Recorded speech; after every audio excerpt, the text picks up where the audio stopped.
Hello student.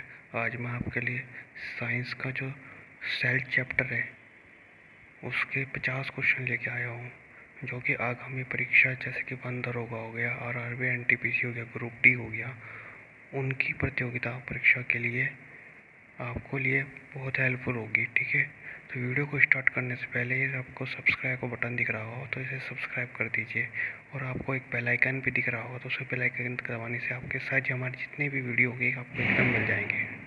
तो video को start करते हैं। जैसे कि पहला क्वेश्चन दिख रहा है, 1665 में कोशिका की खोज किसने की थी? तो Robert Hooke, Fleming, Leeuwenhoek, Robert Brown. तो इसका सही आंसर हो जाएगा रॉबर्ट हुक। याद रखिए, मैं क्वेश्चन पढ़ूंगा, आपको इतने में ऑप्शन पढ़ के जवाब भी देना है। ठीक है, यदि आप इस वीडियो को ऑफलाइन देख रहे हैं तो आप इन्हें क्वेश्चन बनाने की कोशिश करें और बताएं कि आपने कितने अटैम्प्ट करके सही बताए करें। ठीक है, आगे चलते हैं। निम्न में से किसने जीवित कोशिका की खोज की थी? तो डेड कोशिका की खोज किसने की थी? पहले वो तो की थी रॉबर्ट हुक ने, परंतु जीवित कोशिका की खोज किसने की थी? तो वो की थी लीवेनहॉक ने। लीवेनहॉक ने जीवित कोशिका की खोज की थी, याद रखना है। और डेड की किसने की थी? सबसे पहले रॉबर्ट हुक ने। ठीक है, आगे चलते हैं। किसने कोशिका में केंद्रक की खोज की थी? तो वो की थी रॉबर्ट ब्राउन ने। नेक्स्ट क्वेश्चन देखते हैं। सबसे बड़ा एक कोशिकीय जीव है, तो सबसे बड़ा एक कोशिकीय जीव कौन सा है? वो है एसिटिबुलेरिया। आगे चलते हैं। सेल नाम किस जीव वैज्ञानिक ने सर्वप्रथम दिया? तो ये पूछ रहा है सेल का नाम जो किसने दिया था, तो ये दिया था रॉबर्ट हुक ने, जिसने सबसे पहले सेल की खोज की थी। ठीक है, और वो कैसा सेल था? डेड सेल था, जो कॉर्क के पेड़ से या कॉर्क की छाल से कॉर्क की छाल में से खोजा था उसने। ठीक है, आगे चलते हैं। प्रोटीन संश्लेषण का प्लेटफॉर्म किसे कहते हैं? ये ऐसे साफ साफ पूछ सकता है आपसे, प्रोटीन संश्लेषण कौन करता है? तो ये करता है राइबोसोम। ठीक है, प्रोटीन संश्लेषण प्लेटफॉर्म, या ये भी पूछ सकता है आपसे प्रोटीन संश्लेषण कौन करता है। ठीक है, तो ये है राइबोसोम। आगे चलते हैं। वसा का संचय कोशिका का कौन सा अंग करता है? तो वसा मतलब फैट का संचय कौन सा कोशिका का कौन सा अंग करता है? तो ये होता है गोल्जी काय। गोल्जी काय जो होती है फैट का संचय करती है, जिसे हम गोल्जी बॉडी भी बोलते हैं। आगे चलते हैं। प्रकृति की सबसे बड़ी कोशिका कौन सी है? तो ये है शुतुरमुर्ग का अंडा। शुतुरमुर्ग का अंडा जो होता है सबसे बड़ी कोशिका होती है प्रकृति में, और सबसे भारी भी यही होती है, इस बात का ध्यान रखना। आगे चलते हैं। निम्न में से किसके मध्य सिनेप्स अंतराल स्थित होता है? तो दो तंत्रिका कोशिकाओं के मध्य क्या होता है? सिनेप्स अंतराल होता है। आगे चलते हैं। निम्न में सबसे छोटी कोशिका है, तो हमें बताना है इसमें इनमें से सबसे छोटी कोशिका कौन सी है? तो यह है माइकोप्लाज्मा, जिसे हम PPLO भी कहते हैं। आगे चलते हैं। एक विशेष कार्य करने वाले समान कोशिका के समूह को क्या कहते हैं? एक विशेष कार्य करने वाले समान कोशिका मतलब एक ही कोशिका से बने हैं, उसको क्या बोलते हैं? उसको बोलते हैं उत्तक। तो उत्तक जो होता है हमारे एक ही कोशिका से मिलकर बना होता है, चाहे वो कहीं का भी ले ले। यदि आप मसल्स हाथों का लेते हैं, वहाँ पर कोई भी आपकी टिश्यू होता है मतलब उत्तक होता है, वो एक ही कोशिका से बना होता है। ठीक है, आगे चलते हैं। कोशिका का सबसे छोटा कोशिकांग होता है, तो कोशिका का सबसे छोटा कोशिकांग कौन सा होता है? राइबोसोम। राइबोसोम सबसे छोटा होता है। आगे चलते हैं। एक कोशिकीय जीव कैसा प्रजनन करता है? जो एक देखिए, कोशिका जीव जो होते हैं दो प्रकार के होते हैं, एक तो एक कोशिका होता है, एक बहुकोशिकीय होता है।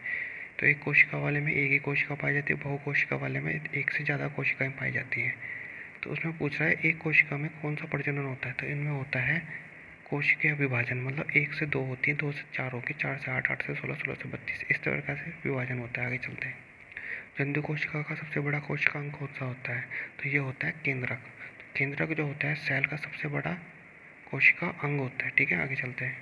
निम्न में से किस कोशिका अंग में पायरुविक अम्ल टूटकर कार्बन डाइऑक्साइड, जल और ऊर्जा में परिवर्तित हो जाता है?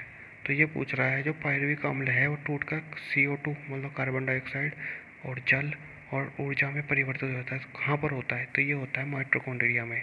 ठीक है, यहीं पर ऑक्सीजन का पूर्ण प्रक्रिया होती है। तो ऑक्सीजन की पूर्ण प्रक्रिया कहाँ पर होती है? माइटोकॉन्ड्रिया में ही होती है। आगे चलते हैं। पादप कोशिका का सबसे बड़ा कोशिकांग कौन सा होता है? तो पादप का पूछा है इस बार। ठीक है, पादप का कोशिका का सबसे बड़ा कोशिकांग कौन सा होता है? तो वो होता है लवक। ठीक है, आगे चलते हैं। यदि माइटोकॉन्ड्रिया काम करना बंद कर दे तो कोशिका में कौन सा कार्य नहीं होगा? तो अभी बताया मैंने, माइटोकॉन्ड्रिया में क्या होता है? अपूर्ण ऑक्सीकरण होता है। ठीक है, तो यह भोजन का ऑक्सीकरण नहीं होगा। आगे चलते हैं। फ्लोएम में सहचर कोशिकाएं किस में पाई जाती हैं? जब फ्लोएम होते हैं तो उसमें सहचर कोशिकाएं किस में पाई जाती हैं? तो वो पाई जाती हैं आवृत्ति बीजी वाले में। ठीक है, आवृत्ति बीजी वाले में। आगे चलते हैं। फलों और बीजों को विभिन्न प्रकार के आकर्षक रंग प्रदान होते हैं। जो फल और बीज का जो रंग होता है वो किसके कारण मिलते हैं? तो वो मिलते हैं क्रोमोप्लास्ट के कारण। क्रोमोप्लास्ट के कारण फलों और बीजों का रंग मिलता है। ठीक है, आगे चलते हैं। कोशिकीय और आणविक जीव विज्ञान केंद्र कहाँ स्थित है? तो ये स्थित है हैदराबाद में। आगे चलते हैं। पत्तियों को हरा रंग प्रदान करता है। तो पत्तियों को हरा रंग प्रदान कौन करता है? तो ये करता है क्लोरोप्लास्ट। आगे चलते हैं। निम्न में से किसको सेल का पावर प्लांट भी कहते हैं या पावर हाउस भी बोल सकते हैं इसको? ठीक है, तो पावर हाउस या पावर प्लांट किसको कहते हैं? तो ये कहते हैं माइटोकॉन्ड्रिया, क्योंकि यहीं पर ऑक्सीडेशन की पूर्ण प्रक्रिया होती है और यहीं पर हमें 38 ATP मिलती है। ठीक है, आगे चलते हैं। पादप कोशिका भित्ति मुख्यतः किससे बनी होती है? तो ये बनी होती है सेलुलोज से। तो पादप कोशिका भित्ति मुख्यतः किसकी बनी होती है? सेलुलोज से। और सेलुलोज से क्या बनता है? हमारे जैसे कि कपड़े और कागज जो होता है सेलुलोज से ही मिलकर बना होता है। आगे चलते हैं। कोशिका का जीवित अंश जीव द्रव कहलाता है। यह किससे बना होता है? तो कोशिका का जो जीव द्रव होता है वो किससे मिलकर बना होता है? तो ये बना होता है कोशिका द्रव, केंद्रक द्रव तथा अन्य कोशिकांग से। ठीक है, आगे चलते हैं। 80% से अधिक सेल में क्या पाया जाता है? तो ये पाया जाता है जल। जल जो होता है सबसे ज़्यादा पाया जाता है सेल के अंदर। ठीक है, आगे चलते हैं। निम्न में से किस कोशिका द्रव्य कोशिका अंगों को यूकैरियोटिक कोशिकाओं के भीतर प्रोकैरियोटिक कोशिकाएं माना जाता है? तो ये है माइटोकॉन्ड्रिया का। तो माइटोकॉन्ड्रिया को कोशिका के भीतर जो होता है प्रोकैरियोटिक कोशिकाएं माना जाता है। ठीक है, आगे चलते हैं। निम्न में से कौन सी कोशिका अंग कोशिकीय श्वसन के लिए जिम्मेदार होता है? तो ये होता है माइटोकॉन्ड्रिया। आगे चलते हैं। कौन सा कोशिका अंग प्रोटीन संश्लेषण में प्रमुख भूमिका निभाता है? तो प्रोटीन संश्लेषण में कौन सा अंग भूमिका निभाता है? तो ये होता है ER का मतलब एंडोप्लाज्मिक रेटिकुलम और राइबोसोम। आगे चलते हैं। कोशिका झिल्ली की प्रवृत्ति कैसी होती है? तो ये होती है अर्धपरिगामी में। कैसी होती है? अर्धपरिगामी में। निम्न में से किसे जीवन का भौतिक आधार माना जाता है? तो जीवन का भौतिक आधार क्या होता है? तो ये होता है जीव द्रव। ठीक है, निम्न में से किसे जीवन का भौतिक आधार माना जाता है? तो जीव द्रव होता है। ठीक है, एक कोशिका के केंद्रक में कौन सा द्रव होता है? तो ये होता है न्यूक्लियोप्लाज्म। ठीक है, केंद्रक की बात करें, केंद्रक में जो द्रव होता है वो न्यूक्लियोप्लाज्म होता है। ठीक है, और यदि सेल में पूछता है तो वो जीव द्रव कहलाता है बस। ठीक है, जो जीव द्रव होता है वो दो द्रवों से मिलकर बना होता है। एक तो न्यूक्लियोप्लाज्म हो जाता है जो केंद्रक के अंदर होता है, और जो केंद्रक के बाहर होता है वो होता है साइटोप्लाज्म। ठीक है, तो जीव द्रव दो मिलकर पदार्थों जो द्रवों से मिलकर बना होता है, एक न्यूक्लियोप्लास्ट और एक साइटोप्लाज्म। ठीक है, आगे चलते हैं। बहुकोशिकीय जीव किसके द्वारा वृद्धि करते हैं? तो ये करते हैं कोशिका विभाजन से। जो मल्टी सेलुलर होते हैं ये क्या कैसे करते हैं? कोशिका के विभाजन करते हैं। ठीक है, ये आगे चलते हैं। निम्न में से किसमें कोशिका भित्ति नहीं होती? तो ये होती है माइकोप्लाज्मा में कोशिका भित्ति नहीं होती है। कोशिका भित्ति केवल पादपों की कोशिका में होती है। ठीक है, आगे चलते हैं। निम्न में से कौन सी कोशिकांग केवल पादप कोशिका में स्थित होती है? तो ये होती है कोशिका भित्ति, अभी जैसे बताया मैंने। निम्न में से कौन सी मानव शरीर की सबसे बड़ी कोशिकाएं हैं? तो ये है तंत्रिका कोशिकाएं। सबसे बड़ी कोशिका कौन सी है? तंत्रिका कोशिकाएं। आगे चलते हैं। निम्न में से कौन सी कोशिका अंग केवल वनस्पति कोशिका में उपस्थित होती है? तो ये होती है कोशिका भित्ति, अभी जैसे बताया था मैंने।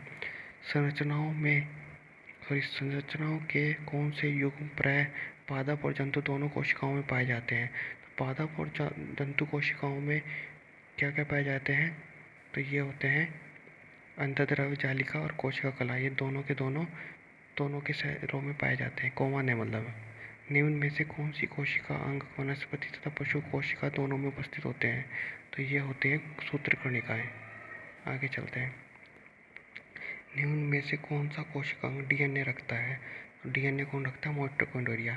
यह केंद्रक भी डीएनए रखता है। ठीक है, आगे चलते हैं। निम्न में से कौन से कोशिकांगों को आत्महत्या की थैली या बैग कहते हैं? ठीक है, तो इसको बोलते हैं लाइसोसोम। लाइसोसोम को आत्महत्या की थैली भी कहते हैं। ठीक है, आगे चलते हैं। गोल्जी कॉय का प्रमुख कार्य क्या है? तो गोल्जी कॉय का प्रमुख कार्य क्या है? कोशिका के बाहर स्रावित पदार्थों को कोशिका झिल्ली के माध्यम से बाहर निकालना। ठीक है, कोशिका के बाहर स्रावित पदार्थों को कोशिका झिल्ली के माध्यम से बाहर निकालना है गोल्जी कॉय। ठीक है। निम्न में से किसको कोशिका का शक्तिग्रह कहा जाता है? तो शक्ति जहाँ पर प्रोड्यूस होगी वहीं पे उसी को शक्तिग्रह कहते हैं। तो ये है माइटोकॉन्ड्रिया। आगे चलते हैं। कोशिका में निम्न में से कौन सा पाचन थैली कहलाती है? तो ये है लाइसोसोम। लाइसोसोम पाचन थैली कहलाती है। निम्न में से कोशिका को एटम बम कहते हैं? तो ये है लाइसोसोम। लाइसोसोम को एटम बम कहते हैं। कोशिकाएं जो द्वारा सॉरी कोशिकाओं द्वारा ये शायद क्वेश्चन गलत और टाइप हो चुका है, दोबारा मैं बता देता हूँ। उसमें ये पूछ रहा है एक कोशिका दूसरी कोशिका से किस प्रकार से संबंध या अंतर्पृष्ठ होती है। ठीक है, इस क्वेश्चन को करेक्ट कर लीजिएगा।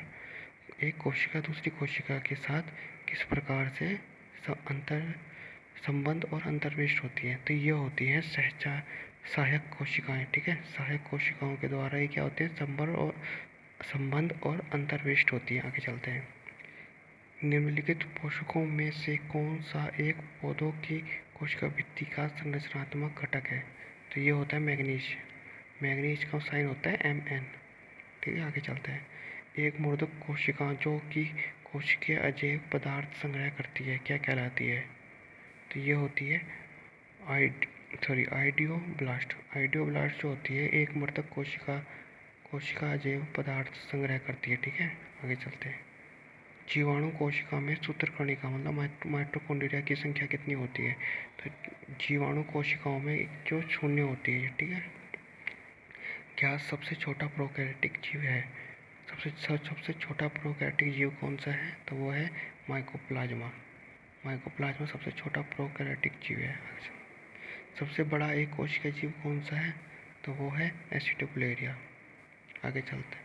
तो यहाँ पर हमारे टोटल कंप्लीट हो चुके हैं। 51 क्वेश्चन हमने देखे हैं यहाँ पर, जो कि मोस्ट इम्पोर्टेंट थे सेल चैप्टर से। ठीक है।